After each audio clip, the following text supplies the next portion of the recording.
Didn't book a room for me on our family trip. My sister mocked. We reserved rooms for me, my husband, and my child. We're the real family. I calmly said, then I'll leave, and walked out. Hours later, after ignoring dozens of their calls, something unthinkable happened. On Thanksgiving morning, as I woke up in my Chicago apartment, the familiar anxiety crept into my chest. Another year, another family reunion. This year's gathering place was the Breakers, a luxury resort hotel in Palm Beach, Florida. It was our annual family trip, with all expenses covered by my grandfather. While doing the final check of my suitcase, I let out a deep sigh. I gazed at my reflection in the mirror. I'm Helen Walker, 33 years old, a research director at a pharmaceutical company earning $160,000 a year. Living alone in Chicago, I've steadily built my assets through careful investments. Money is important, but dignity is even more precious. My grandfather's words echoed in my mind. He's a successful businessman who made his fortune in construction. Everything I know about financial management, I learned from him. Since childhood, he enthusiastically taught me about investments and asset management. He's the only one in the family who truly understands me. In stark contrast is my sister, Catherine, a former flight attendant turned full-time housewife. She lives an apparently affluent life with her husband and 7-year-old daughter. However, this lifestyle wouldn't be possible without monthly support from our grandfather. Their high mortgage payments, car loans, and their daughter's private school tuition, everything is covered by grandfather's assistance. Still, Catherine's social media is flooded with glamorous posts, new designer bags, dinners at expensive restaurants, luxurious vacations. She seems obsessed with portraying a lifestyle that's far removed from reality. My parents are similar. George and Margaret appear to be enjoying a comfortable retirement life in Florida. But that too wouldn't be sustainable without grandfather's help.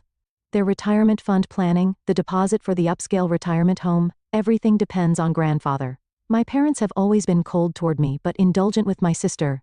That hasn't changed since childhood. During my college years, I covered my tuition with scholarships and earned living expenses through part-time jobs. Meanwhile, my sister relied entirely on our parents for everything from study abroad expenses to living costs. The disparity remains a painful memory. Become someone who can stand on their own feet. That was another of grandfather's sayings. I've lived by those words, studying and working desperately to become independent.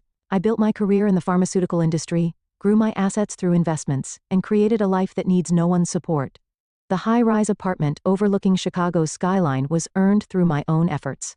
Moderate luxury within my means, that's the life I've chosen. As I lifted my suitcase, anxiety about this year's Thanksgiving grew stronger.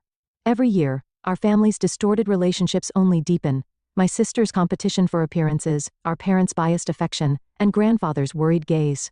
In the taxi heading to the airport, I contemplated this year's trip. The Breakers, a prestigious 5-star hotel established in 1896. Italian Renaissance architecture and luxurious suites exceeding $800 per night. The Thanksgiving special dinner was said to cost per person. Despite the glamorous setting, our family's reality was fragile and distorted. My sister's luxurious lifestyle, our parents' comfortable retirement, all were castles built on the sand of grandfather's support. And this year, those distortions were about to reach their breaking point. Everyone must have noticed, yet no one dared to speak of the reality that now awaited us. Through the taxi window from Palm Beach International Airport to the Breakers, Florida's gentle sunlight streamed in. On Thanksgiving Day, I arrived at the luxury resort under pleasant weather. I was the last to arrive. Pulling my navy Rimowa suitcase, I stepped into the Italian Renaissance-styled magnificent building. My simple yet elegant theory dress had slightly wrinkled during the long flight. The lobby spread out as a clean, dignified space. Above, luxurious chandeliers sparkled, and below, footsteps echoed quietly on the marble floor. Other guests were already enjoying their Thanksgiving afternoon in their own ways. On my way to the front desk, I spotted my parents. They appeared to be discussing something in a secluded area of the lobby. Mother was wearing what looked like a new resort dress, while father was dressed casually, appropriate for his age. When our eyes met, they quickly looked away. Miss Walker, I apologize, but I cannot find your reservation. The front desk staff's voice was apologetic. They kept checking the screen repeatedly, unable to hide their confusion. I can see the reservations for your family members. But at that moment, the sound of expensive heels approached. I turned to see Catherine walking toward us with a triumphant expression. An Hermes Birkin bag on her arm, and a Cartier watch gleaming. Oh, Helen, finally made it? Her voice carried deliberate sarcasm. The front desk staff continued checking the system. Other guests' attention began to turn toward us. How strange that there's no reservation. Catherine's voice rose in volume, calculated to draw attention from those around us. Her Louis Vuitton suitcase stood out conspicuously next to my navy case. Actually, Catherine stepped closer, wearing a victorious smile. I only made reservations for our family.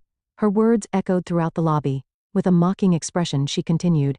A room for me, my husband, and daughter, and one for mom and dad. Just for the real family, you see. A moment of silence fell. The front desk staff was speechless, and our parents turned their backs even further away. The air around me felt frozen in an instant. Taking a slow, deep breath, I said without changing my expression, I see. Then I'll leave. My voice came out calmer than I expected. Readjusting my grip on the suitcase handle, I politely nodded to the front desk staff. Taking out my smartphone, I opened the taxi hailing app. Wait. Catherine's voice rose slightly. But I was already preparing to leave the lobby. Feeling the sympathetic gaze of the front desk staff, I started walking toward the entrance.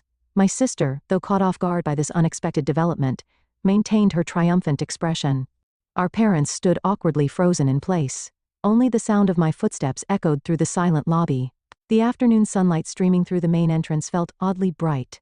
While waiting for the taxi, palm trees swayed in the pleasant breeze. The Thanksgiving holiday I was supposed to spend at this luxury resort had ended in just a few minutes. Yet in this moment, a strange sense of liberation spread through my heart. Grandfather's words resurfaced again. Become someone who can stand on their own feet. Now, I felt I understood the true meaning of those words. During the few minutes waiting for the taxi, I gazed at the hotel's magnificent exterior. The Adams-style architecture told a story of over 100 years of history. Decorated lavishly for Thanksgiving celebrations, luxury cars kept arriving, with well-dressed families stepping out. Through the lobby glass, I could see my niece, Amy. Wearing an expensive dress unsuitable for a year old, she was fidgeting behind her mother. Perhaps she was looking for me. Every Thanksgiving, it had been my tradition to bring her a present. This year, I had prepared a pearl hair clip. It was still beautifully wrapped in my suitcase. As I got into the arrived taxi, I told the driver, to Palm Beach International Airport. On my smartphone, I was already searching for the next available flight to Chicago. Though airfares are expensive during Thanksgiving, that didn't bother me at all. Rather, the emotional energy I'd wasted every year during this season seemed far more costly. Through the rearview mirror, the Breakers building grew smaller. Its form gleaming in the afternoon sun seemed to symbolize our family's superficial glamour, and now, the first crack had appeared in that facade. I couldn't predict what would happen next, but one thing was certain. There was no going back. The taxi's interior provided a quiet space, shielded from the outside clamor. The air conditioning maintained a comfortable coolness, and the premium leather seats gradually eased the tension from earlier. Outside the window, Palm Beach's distinctive resort scenery flowed past. Neatly lined palm trees, white luxury homes, and occasional glimpses of the Atlantic's sparkling surface.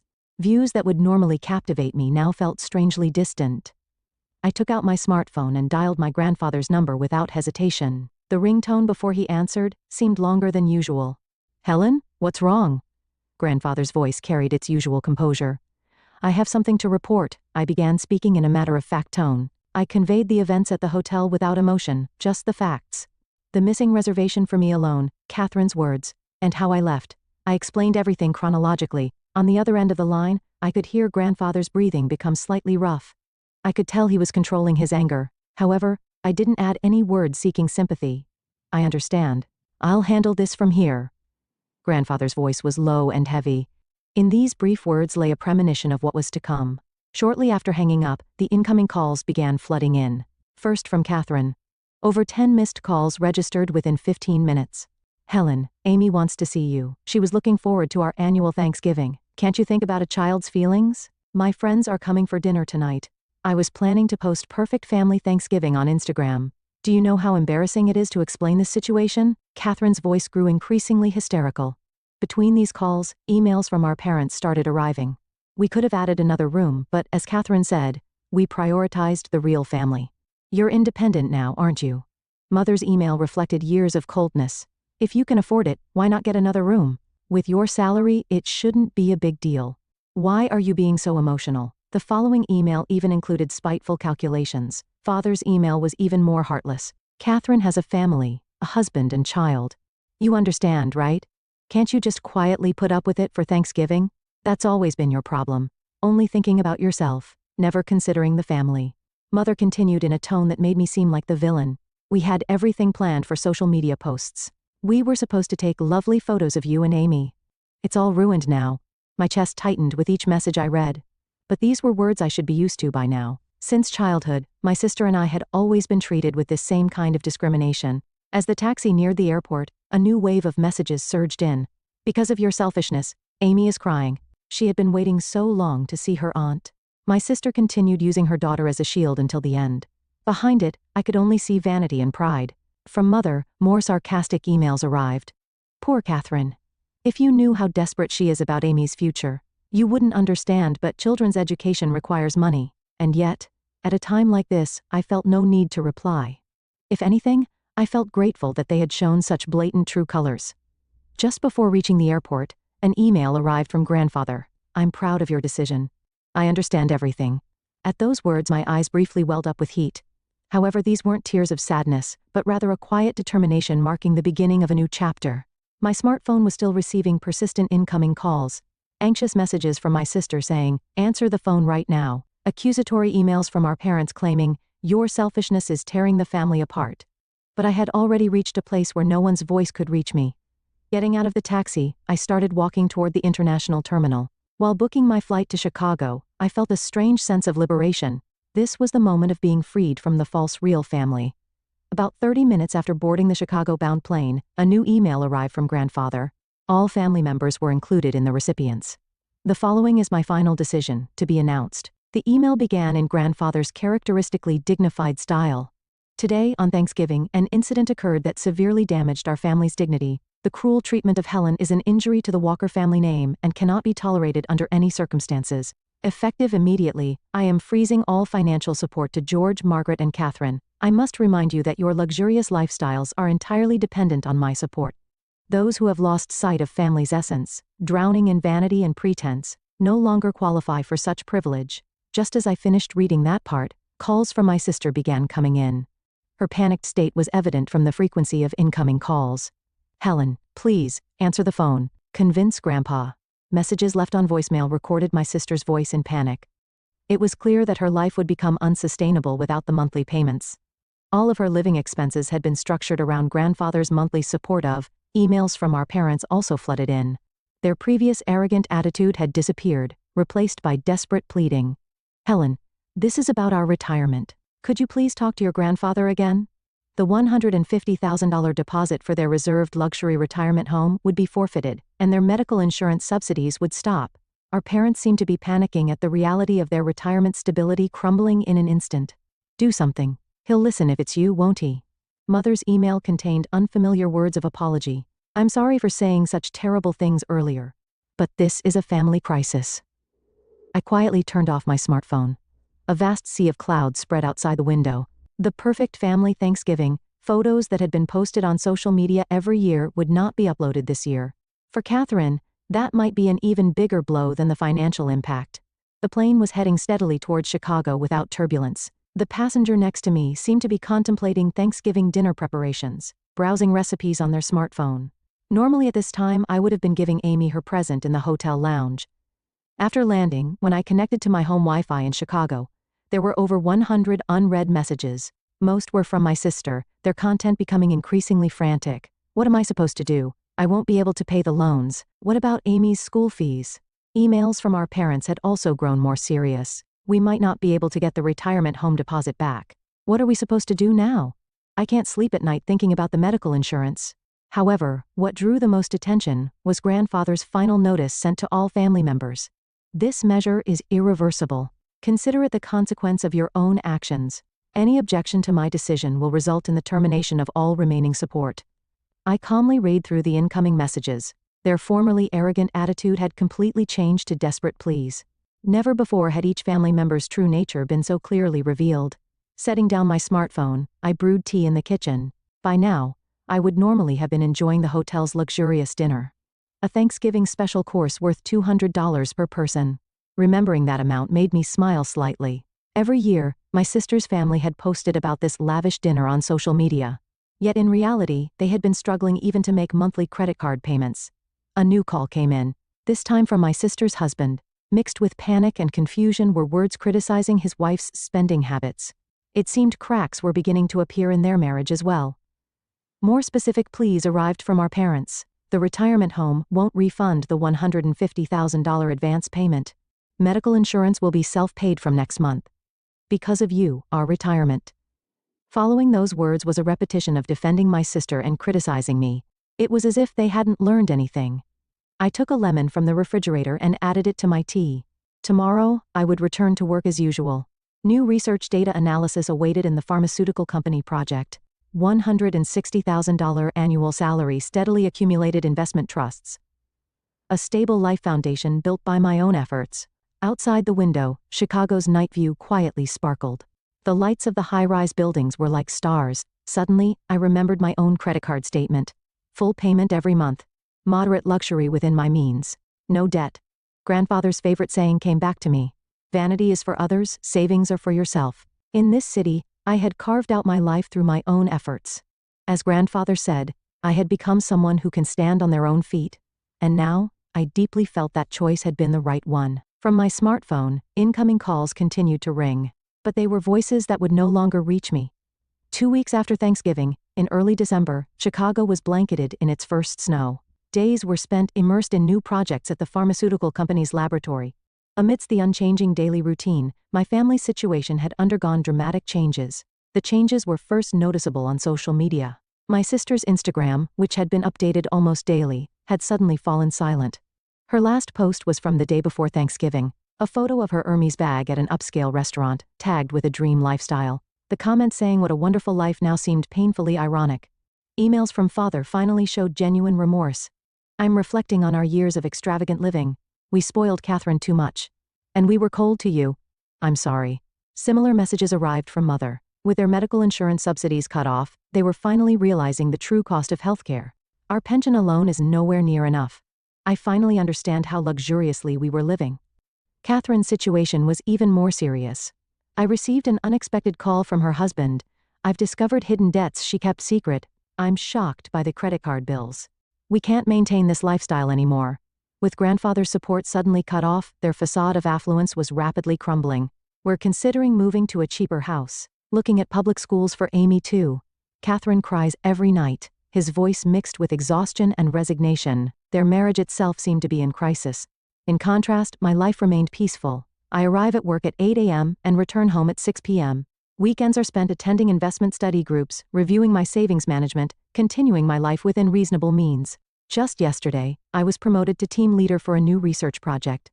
My salary is expected to increase gradually. Investment trust operations are going well, with no worries about the future.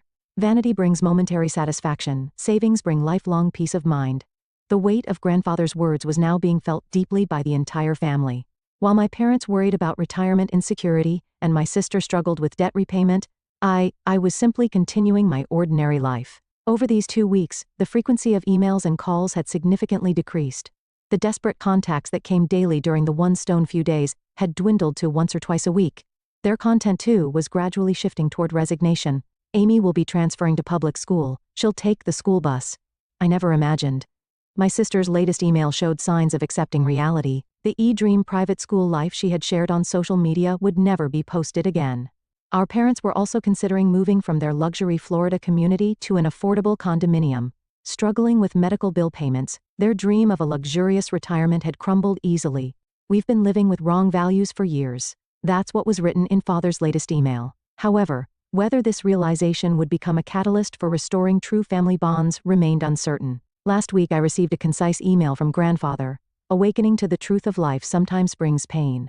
But it's necessary pain. Your decision gave them an important lesson. I didn't reply, I just quietly saved the email. In Chicago's winter sky, new stars were twinkling. 3 months after that Thanksgiving, early signs of spring were beginning to appear in Chicago. My life hadn't changed, or rather, it had become even more fulfilling.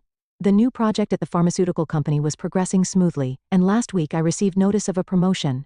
My achievements as research director were recognized, and my salary would be increased to $200,000. Investment trust operations were also doing well, with assets continuing to grow steadily. From my office window, I could see the vast surface of Lake Michigan. Waves sparkling in the spring sunlight conveyed a quiet hope. New research data was piled up on my desk. Time immersed in work was my most precious time. A birthday present arrived from grandfather the other day. A simple pearl necklace. The attached card bore a single line in his familiar, elegant handwriting. True brilliance dwells in those who stand on their own feet. I'd started maintaining minimal contact with my parents. They'd moved from their luxury Florida community to an affordable condominium. Those struggling with medical bill payments, they seem to be gradually adapting to reality. Luxury brings momentary joy, but there's genuine security in a grounded lifestyle. Mother's email contained words of genuine understanding for the first time. My sister's family had moved to an ordinary suburban neighborhood. Amy had started attending public school and was getting used to riding the school bus. Catherine's social media remained inactive. How empty it all seems now, posting just to keep up appearances. Such words appeared in a rare email from my sister. Days spent struggling with credit card payments. Their marriage was still strained, but at least they were no longer turning away from reality. I had begun setting new goals. I wanted to build more achievements in pharmaceutical research, and eventually lead my own research team. I hoped to pass on my knowledge and experience to young researchers. On holidays, I attended study groups about investment and economics. The people I met there all led solid, practical lives. The sincere conversations, free from pretense and vanity, were refreshing. The Thanksgiving incident had left important lessons for each family member. The importance of financial independence, the emptiness of a pretentious lifestyle, and above all, the true meaning of family. Grandfather's final words still remained in my heart. Real bonds can only be born after overcoming hardship. In my desk drawer, the pearl hair clip I had prepared as Amy's present still remained, beautifully wrapped. Someday, when she realizes true value, when she understands the importance of standing on her own feet, rather than counting social media likes, perhaps that will be the right time to give her this clip. Outside the window, early spring winds rustled through the street trees. As if announcing the beginning of a new season,